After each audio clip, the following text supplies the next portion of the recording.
کہ آج کے بعد ہم اپنا رویہ بدلیں گے، لب و لہجہ بدلیں گے، انداز بدلیں گے، ہم اپنے ذاتی اخراجات کو تھوڑا سا کم کریں گے۔ آج کل مسئلہ ضروریات کا نہیں، خواہشات کا ہے۔ کھانا تو سب کے یہاں چلتا ہے، لیکن مسئلہ یہ ہے کہ اچھا کھانا پکا ہوئے بھی ہو تو رات کو فاسٹ فوڈ کھانا ہے، کپڑے بہترین ہیں، پھٹے نہیں، کچھ بھی نہیں، لیکن یہ کہ ڈیزائن بدل گیا ہے، لیکن یہ کہ میں پہلے بھی پہن کے فلاں جگہ پہ گیا تھا، لیکن یہ کہ وہ کیا کہے گا کہ اس کے پاس ایک ہی جوتے ہیں، ساری زندگی بندے راضی کرنے پہ لگا دی اور وہ پھر راضی نہیں ہوئے۔ کچھ ٹائم لگا رب رسول کو راضی کرنے پر، کچھ دیر کے لیے اللہ کی رضا والے کام بھی کر، تو تھک گیا ہے بندوں کو مطمئن کرتے کرتے، کچھ نہیں بنا۔ کچھ لوگوں کو شوق ہوتا ہے نا، میں مشہور ہو جاؤں، میرا نام ہو جائے، تو آپ جتنی مرضی تصویریں کھینچ لیں نہیں مشہور ہو سکتے، یہ تبھی ہوگا جب کریم چاہے گا۔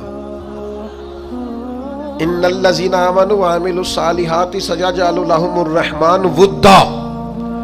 رب کہتا ہے جو ایمان لانے کے بعد نیک عمل کریں گے میں لوگوں کے دلوں میں محبت پیدا کر دوں گا۔ یہ کوئی وجہ ہوتی ہے، یہ کوئی حکمت ہوتی، یہ کوئی سبب ہوتا ہے۔ اللہ تعالی ہمیں معاف کرے اور ہمارے حال پہ رحم کرے، ہم اس کے بڑے عاجز بندے ہیں، لیکن لوگوں سے نہ عزتیں چاہیں، ایسے کام نہ کریں۔ آج کل آپ یقین کریں بعض وزادار لوگ بھی سوشل میڈیا پہ وہ حرکتیں کرتے ہیں مشہور ہونے کے لیے جو چہرہ دیکھ کے لگتا ہے کہ یار تجھے تو یہ زیبا نہیں تھا، تجھے تو یہ نہیں کرنا چاہیے، ایسی خدائی نہ دے کہ اپنے سوا کچھ دکھائی نہ دے۔ اپنے آپ کو بدلنا، اپنے اندر تبدیلی، ایسا ہونا چاہیے۔ مومن کی شان ہونی چاہیے کہ وہ کبھی کسی دکھی کو دیکھے تو اسے دکھ ہو، کسی آزمائش والے کو دیکھے تو اسے پریشانی ہو۔ مومن کا دل نرم ہونا چاہیے، وہ کسی شخص کی طرف دیکھے تو اسے احساس پیدا ہو۔ یہ کیا بات ہوئی کہ وہ جناب ساری آزمائشیں دیکھتا رہے، دکھ دیکھتا رہے اور اپنی موج میں بھی لگا رہے؟ تھوڑا سا دیکھیں، قبیلہ مدر کے کچھ لوگ نا، یہ نسائی شریف میں حدیث موجود ہے، قبیلہ مدر کے کچھ لوگ حضور کی بارگاہ میں آئے تھے، ان کے بدن پہ کپڑے بھی زیادہ نہیں تھے، پیروں میں جوتے بھی نہیں تھے، اور بھوک سے بھی ان کی بڑی بری حالت تھی۔ تو صحابہ فرماتے ان کے چہرے دیکھ کر نبی کریم پریشان ہو، ان دکھیوں کو دیکھ کر۔ میں آپ کو ذمہ داری سے کہتا ہوں، ہم دکھیوں کو دیکھ کر دکھی نہیں ہوتے، ہم تھوڑی دیر تبصرہ کرتے ہیں، ہم کہتے ہیں یہ میری مان لیتا تو ٹھیک رہتا، بجائے اشک شوئی کرنے کے تبصرہ کرتے، انٹرویو کرتے، بار بار بیک گراؤنڈ کی طرف معاذ اللہ بھاگتے، یہ ڈھونڈو تلاش کرو مسئلہ کیا ہے۔ کہتے حضور نے ان کو دیکھا تو نبی پاک پریشان ہو گئے، اور پھر حضور اندر تشریف لے گئے، پھر باہر آئے اور کریم نے فرمایا بلال اذان پڑھو۔ حضرت بلال نے اذان دی، نبی کریم نے جماعت کرائی، پھر حضور نے خطبہ دیا، اور پھر صحابہ کی توجہ دلائی کہ اپنے بھائیوں کی مدد کرو، ان کے ساتھ تعاون کرو، آگے بڑھو۔ پھر کوئی اشرفیوں کی تھیلی لایا، کوئی کھانا لایا، یہ سیاستہ کی روایت عرض کر رہا ہوں، کوئی کمبل لایا، کوئی شہد لایا، کوئی سرکہ لایا۔ حدیث کے لفظ یہ ہے کہ وہ غریب جب کھانا لے کر چیزیں، وہ غریب خوش ہو گئے تو میرے نبی پاک کا چہرہ بھی خوشی سے جگمگا اٹھا، حضور بھی راضی ہو گئے کہ ان غریبوں کا بھلا ہو گیا، ان کے لیے آسانی ہوگی۔ بھائی آپ اشک شوئی کر کے خوش ہوں، دکھوں کا مداوا کر کے راضی ہوں۔ ہم گردنیں جھکا کے راضی ہوتے ہیں، ہم کہتے ہیں پھر پتہ لگا سنا کیتیاں سنا معذرتاں میرے کو، پھر اتنے منگیاں سنا معافیاں، یہ کوئی مزے کی بات ہے؟ یہ کوئی لطف کی بات ہے؟ گردنیں جھکا کے خوش ہو رہے۔ حضور کے سامنے تو جب قریش مکہ نے فتح مکہ کے دن گردنیں جھکا دی تھی نا، اس دن بھی میرے کریم نے فرمایا تھا جاؤ تم سے دوسری بات ہی کوئی نہیں کرنی، تمہارے ظلموں کا کوئی صفحہ الٹنا ہی نہیں، جاؤ میں نے تمہیں معاف کیا۔ میرے عزیز دوستو، اپنی طبیعتوں میں گنجائش بنائیے، اپنے رویوں کو ٹھنڈا کیجئے، معاف کرنے کی عادت بنائیے۔ یہ جو بے صبری ہے، یہ جو الجھاؤ ہے، یہ جو طبیعت کی تلخی ہے، یہ جو بدگمانیاں ہیں، یہ جو بلا وجہ کی لوگوں کے بارے میں غلط رائے ہے، اس کو بدل دیجئے۔ اپنی سوچوں کو، اپنے نظریات کو باوضو کیجئے۔ بہت حسین طریقے ساتھ اپنے وقت کو گزاریے۔